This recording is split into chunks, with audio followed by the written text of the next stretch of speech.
Alrighty, welcome back everyone. It's Garland here bringing you another Neverwinter video. Today isn't a live commentary, however, this is after the fact. This is the newest raid or skirmish or whatever you'd like to call it, the new 10-man assault on Svardborg or whatever, however you say it. Um, I'm just going to talk about some general info. This isn't going to be a tutorial or anything on how to do the actual raid. It was fun for a while. However, the grinding factor is just absurd. The first phase, you gotta go in there and kill all the uh, ice beasts first, and then you just have to kill a bunch of waves of enemies of giants and trolls to complete the first phase. There's really no mechanics behind it for the first phase other than survive. Um, Anyone familiar with FBI will be able to do the new 10-man. There's a few game mechanics in it, like when you get arrows about you, you need to gather up with your group mates. If you get a giant red circle around you, you need to move away from the group. However, these are all irrelevant if you're in that top 1 percentile that can just, mow through everything. I believe when I recorded this was literally probably one of the first day runs. I think this was about a 7 minute or so run on this one, or maybe closer to 8 minutes. But we've narrowed it down between 5 to 6 minute runs. I mean, it's very quick. You can get in there, get out, get the loot, and move on to the next one. Which brings me to the next point, for that matter, is the loot. There's 3 chests in there. Each chest corresponds to one of the tribes. So you can farm keys. However, the keys only stack till 5. So once you have 5 keys, you can, choose to run 5 runs and then go back to farming. However, one of these is time gated, as one of them you can only get by doing daily quests. So no matter what, you're going to have to spend legendary dragon keys, unfortunately. Now, if you're a hardcore farmer, like most of the guys in my guild or alliance, they were doing 100 runs in a day. The raid hasn't even been out that long, and most people already have all their legendary marks, just for the sheer fact that they were doing 50 runs a day, 100 runs in a day. The drop rate for the legendary marks seems to be about 1 in every 10 runs, if you're lucky. Sometimes it's under, sometimes it's lower. Sometimes you can pull multiple ones. As you can see here, we're moving into coming up on the second phase here. He does cast the Call of Winter, Duffy and FBI, so you simply just have to go behind a pillar to dodge it. It's not a big deal. And then for the second phase, basically you just have to mow him down as quickly as possible. And in between phases, he will spawn the 2 mana cores.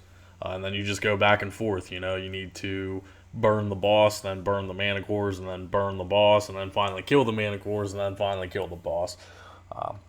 The overall event is, like I said, pretty subpar. It wasn't very exciting. The first 2 runs were exciting just for that sheer fact that it's something new. However, like I said, we complete this so quickly that it just gets boring after a while, because you're literally grinding the same dungeon 100 plus times just to get your legendary marks. And now the sheer fact that Mod 11 is going to be coming out with new artifact weapons, some classes don't even seem to be interested in the relic weapons, unfortunately. The developers have stated that the Mod 11 weapons aren't going to be as good as the relic weapons. However, they're going to have the same statistics, just different bonuses.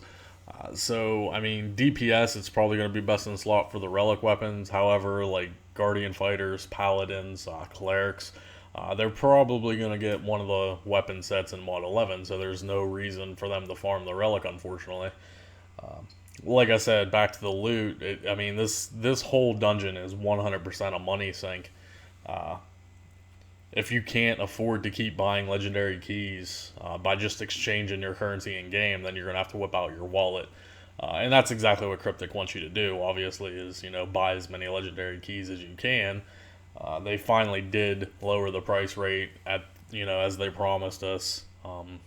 Legendary keys are a 5-pack for 250 Zen instead of the 300. So, whoop-de-doo, you save 50 cents. But, I mean, hey, it all helps in the long run, I guess. So it's going to be up to you guys. If you want to farm for your relic weapons, if you're a DPS, you want to be best in slot, then by all means.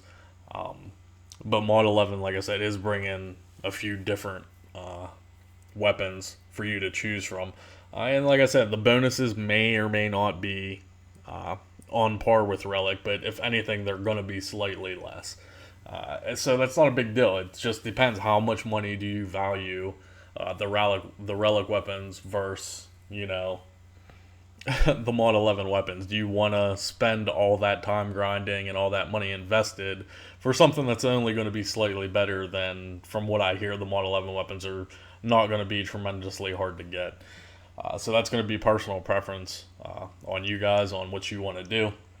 Like I said, in an adequate group, you're going to just slay this. Like I said, it's not very hard. You can mow the boss down fairly quickly. But other than that, there's not really much more to go into. Like I said, the boss does have a few mechanics of his own. He will cast Winter Frost or whatever it's called. You can stand on the ruins when he spawns them to negate this effect. But however, like I said, if you're in an adequate group that's chain casting AA and defense and everything, there's nothing to do. You can literally avoid all the mechanics of this dungeon. The ice spikes will pop out of the ground and trap you. And if you get stuck on them, you will permanently die. However, there should be so much AoE going around that those shouldn't even be a factor. So all of the game mechanics in this dungeon or skirmish, or like I said, whatever you want to call it, 10-man raid, they're very easily avoidable. You should be able just to tank and spank. Just tank and spank the boss, get through it. If you guys aren't in that top end bracket, maybe you're going to take a little longer to do these, maybe 10 minutes, 15 minutes, which still isn't a lot of time, guys. I mean, if you're doing a 10-minute run or even a 15-minute run, that's really not that much time. But yeah, just run through it if you so choose. Like I said, we're going to be finishing up this video here. We're going to be finishing up this boss here momentarily. I don't know if I'll upload any more of these. Like I said, they're really not that exciting unless we can start to 2 or 3 man it, or one group it or something, something exciting. But one thing I do want to mention about the chest, I did say that it is a complete money sink, and it really is. 90% of the loot out of all 3 chests is going to be bound to account, most likely. You do have a chance to pull a few mounts that aren't bound, or the artifact set, the Valhalla set, which isn't bound, but the prices have just, dropped on it. So it's going to be up to you guys. We'll see you in the next video. I hope you enjoyed this one for the most part. If you do have any questions about the new 10-man raid, be sure to leave me a comment below.